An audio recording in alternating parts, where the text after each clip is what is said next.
Olá, mais um podcast Mari pelo Mundo, e eu tô aqui com a Carla, com a Ingrid e a Andréia, e a gente vai estar aqui numa conversa muito animada e ao mesmo tempo muito interessante sobre questões de viagem.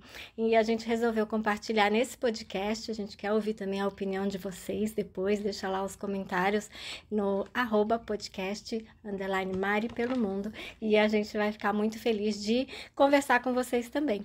E o tema desse podcast hoje, destinos instagramáveis. E aí, tudo bom, Carla? Tudo bom, ouvintes do podcast Mari pelo Mundo? Eu sou a Carla do Longe e Perto. Eu tenho uma agência de viagem como o MPM Trips, a Maris pelo Mundo, e a gente trabalha com roteiros personalizados, e hoje estamos aqui pensando nesse tema de viagens instagramáveis, se isso é bacana ou não, porque a gente quer compartilhar algumas experiências recentes que a gente viveu. Não é isso aí, Mari? Isso mesmo, e a gente está aqui com a Ingrid também. Oi, Mari. Aqui é a Ingrid, eu tenho o Instagram @emroma. Sim, vamos comentar aí essas viagens instagramáveis. Em Roma a gente tem Fontana di Trevi e 1 milhão de atrações instagramáveis. A Ingrid mora num destino super instagramável, que é Roma, né? Já pode até falar quais são os top 5 aí de Roma. Top 5, eu imagino. A primeiro, em absoluto, com certeza, Fontana di Trevi, vazia, então as pessoas tentam ir ali de madrugada, bem cedinho, e tentam, e alguns períodos nunca tá vazia, mas tem técnicas para fazer fotos ali, e dá para fazer algumas fotos instagramáveis, e todas as outras atrações, praticamente tudo, Coliseu, né? Roma inteira, às vezes até uma porta diferente, com flores, uma bicicleta. Então ali eu acho que cada ângulo é instagramável. Carla, o que é uma viagem instagramável? Nós criamos uma definição nossa aqui, na verdade, né? Não é uma regra isso, mas o que a gente está chamando aqui de uma viagem instagramável é a necessidade de perseguir algumas fotos, alguns lugares que já são vistos no Instagram com frequência, e o viajante quer reproduzir essa foto, quer conhecer esse lugar porque ele viu já numa sequência de Instagram. Então, nós estamos chamando isso de uma viagem instagramável, né? O viajante que busca viajar com esse objetivo, realmente, de quase fazer um checklist de pontos que ele viu no Instagram, fotos, vídeos que ele viu no Instagram. Então, isso que a gente está aqui chamando de uma viagem instagramável, certo? Certo, e a gente também viu que há muitas vantagens de acompanhar uma viagem e montar a sua viagem a partir disso, porque também impulsiona muitos destinos e atrações turísticas que às vezes você não iria, não tem conhecimento e acaba se inspirando por fotos de influencers ou de amigos ou da própria agência de viagem que está ali divulgando aquele destino ou compartilhando a experiência. Então, esse ponto é muito positivo. Outro ponto positivo que você acha, Carla? Eu acho que para os destinos, né, realmente, eu acho que resgatando até um podcast que a gente fez agora há pouco tempo, falando do verão europeu, né, que muitas vezes pessoas estavam querendo entender o fascínio de algumas cidades no verão europeu, por que aquelas cidades tinham se destacado tanto, né, como a Sicília, na Itália, e assim, Bodrum na Turquia. E a gente chegou um pouco à conclusão de que é um recurso que ajuda muito esses destinos, né, a se destacarem para o mundo, né, quase como uma estratégia de marketing mesmo. Então, a Sicília, eu acho que é um excelente exemplo, né, que a gente teve o Hotel Four Seasons, que virou um ponto super instagramável em função de uma presença na série do Netflix, né, mas virou um ponto super instagramável ao ponto deles fecharem o hotel para visitação de tanta gente que recebeu querendo visitar. Mas isso serviu para quê? Para impulsionar o hotel, mas também para impulsionar o turismo na região da Sicília, o que gera movimento, o que gera emprego, o que é muito bom também para esse destino, né, que movimenta a economia. Claro que a gente tem que guardar as proporções, porque chega uma hora que o destino é tão instagramável que os órgãos não querem mais, né? A gente está vendo vários destinos que estão falando assim, não venha turismo para cá, porque o movimento perde o controle. Então, a Ingrid, que organiza várias viagens para os clientes na temporada, o que você vê de dificuldade quando todo mundo quer ir exatamente para os mesmos pontos? Não, normalmente a gente acaba dando alternativas, né, de pontos que poucas pessoas conhecem, mas que amam, né? As pessoas que querem fazer passeios diferentes do tradicional acabam amando e a gente acaba indicando alguns pontos menos turísticos. Em Roma é quase tudo turístico, mas tem vários pontos menos explorados ou quase não explorados que impressionam, que, vamos dizer, surpreendem as pessoas, né? Então, tem outros lugares instagramáveis que as pessoas ainda precisam explorar, não só em Roma, né? Em qualquer destino.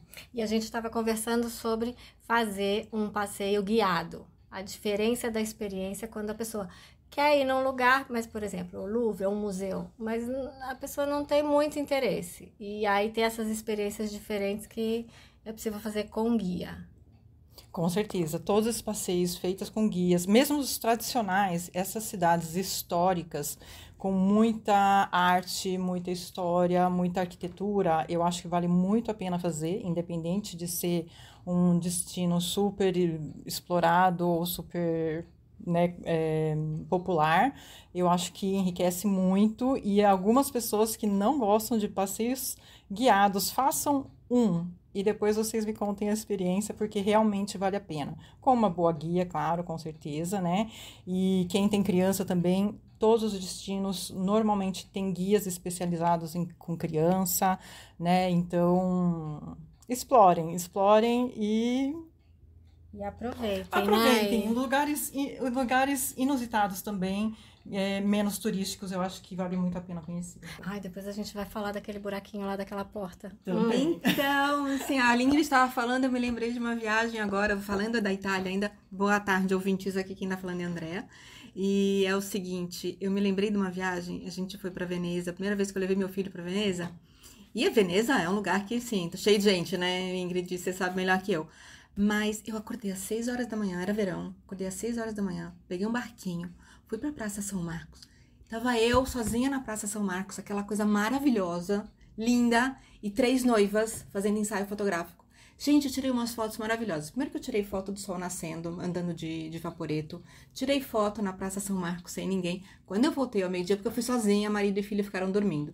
Quando eu voltei ao meio-dia, aquilo ali estava tão cheio, eu falei assim, gente, vocês perderam a melhor oportunidade da vida de ver isso aqui vazio. Então, realmente, essa é uma dica para quem quer fazer umas fotos maravilhosas, já que o tema é esse, né? Viagens instagramáveis.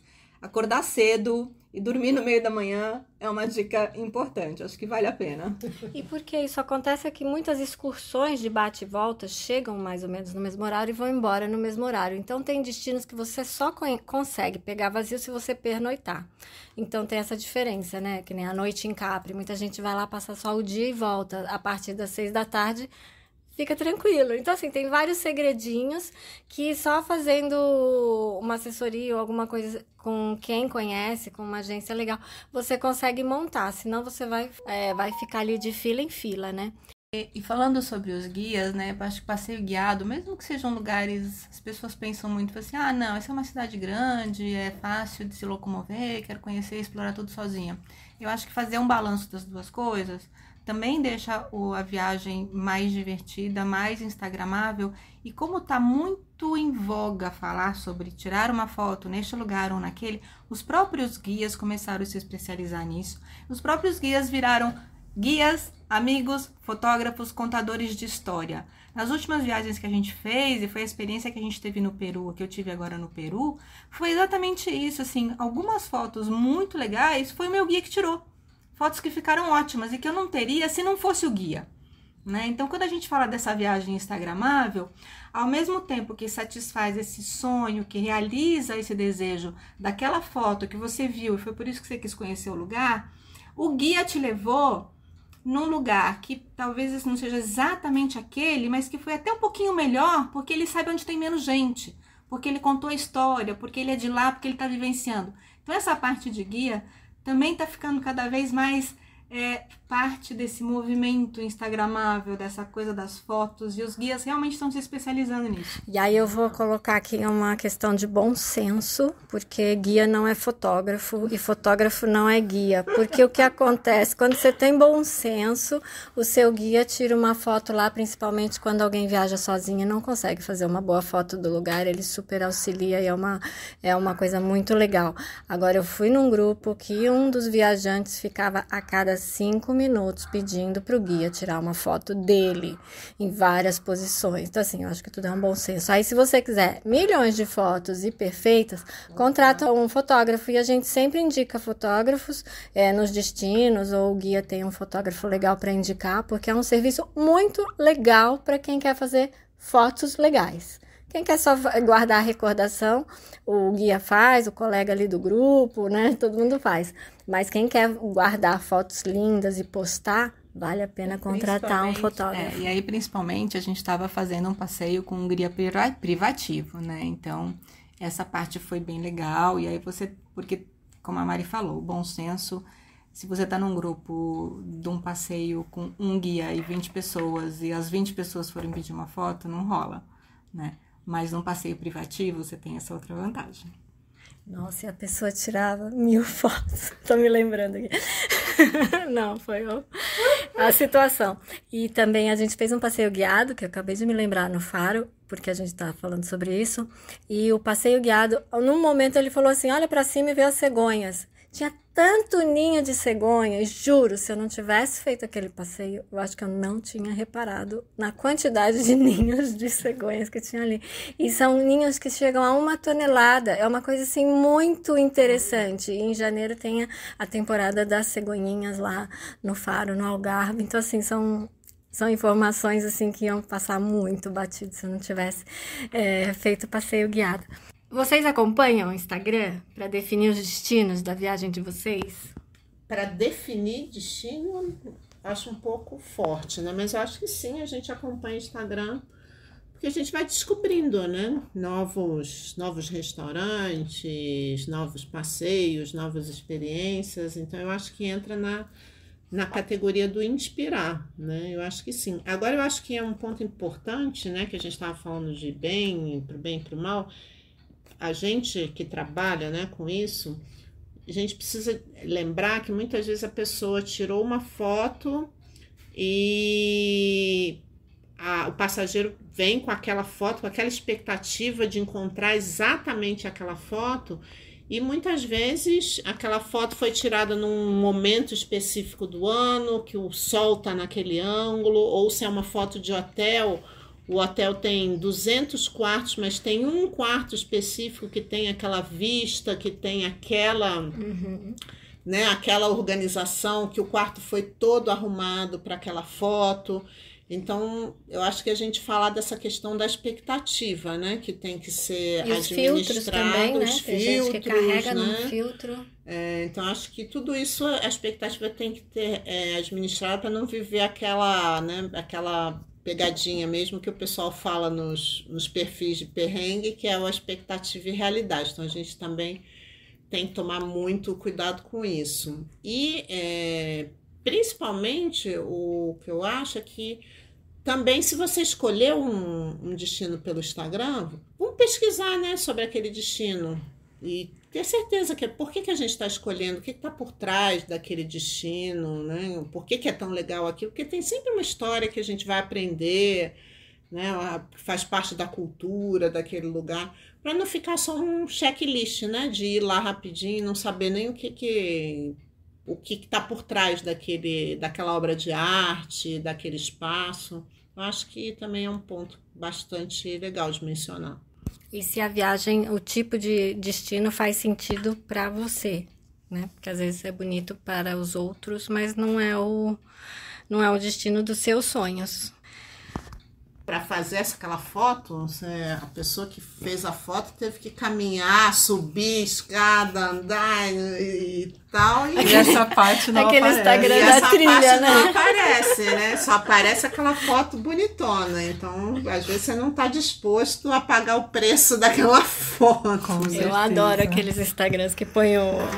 Como que fala? O making off Bem que da não, foto. aí é legal, né? E, Andréia, como que a agência pode ajudar a organizar alinhar a expectativa de uma viagem instagramável com uma viagem real? Eu acho que a experiência, né, Mari? A experiência da gente ter vivido e conhecido os lugares e trocar ideia com outros agentes, que a gente faz muito. Na verdade, estamos aqui 3 agências de viagem conversando sobre destinos, cada uma com uma especialidade de conhecimento maior em um ou outro lugar. E essa troca é o que a gente pode oferecer para o viajante, da nossa experiência de horários, de lugares, de expectativa alinhada com a realidade, de dicas de lugares novos que talvez não estejam no Instagram e que ele pode descobrir e que pode virar, inclusive, objeto de inspiração para outras pessoas, né?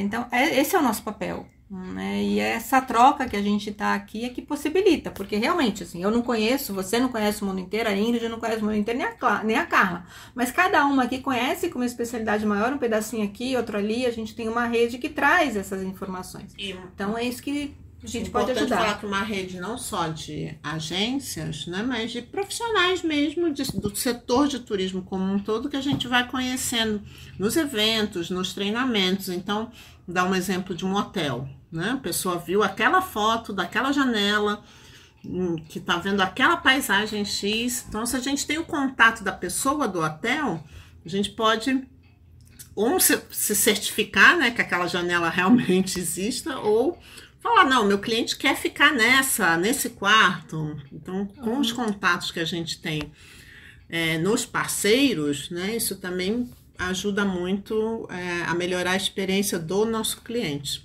E a ideia dos roteiros personalizados é justamente acolher os clientes com o que eles têm interesse e sonham, e a gente alinhar com a melhor experiência naquele destino, seja de quantidade de gente, e de preços e orçamentos, e do perfil também do cliente.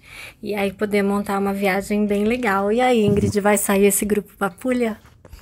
Vamos formar esse grupo para Puglia, talvez em junho, primeira semana de junho, e quem quiser é só contratar a Mari aí.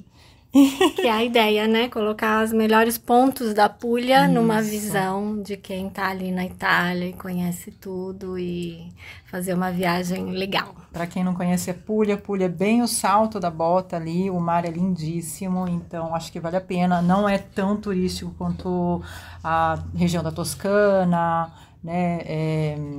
Veneza, Milão, etc, né? Uma região não conhecida, então acho que vale a pena ir para quem gosta da Itália, gastronomia. E a ideia de fazer em junho é o que a gente estava conversando, que é justamente sair dessa época que está com muita... Ainda é o comecinho da temporada, mas o clima é bem agradável nesse período, então acho que é o período ideal para fazer uma viagem. Lindas fotos no Instagram. Com certeza, também. Eu agradeço a participação, Ingrid, que está aqui pertinho da gente dessa vez, mas os outros a gente gravou em Roma, quem quiser escutar. Tem um podcast, já faz tempo, né, Ingrid? Já faz tempo. Rola bastante esse feed e vai achar o podcast com a Ingrid. Tem também vários podcasts que a gente gravou com a Carla, sempre aí conversando sobre temas importantes e que ajudam os viajantes. Obrigada, Carla, pela participação, e com a Andréia, que está sempre aqui junto com a gente. Obrigada pelo convite. Sim, muito obrigada e até a próxima.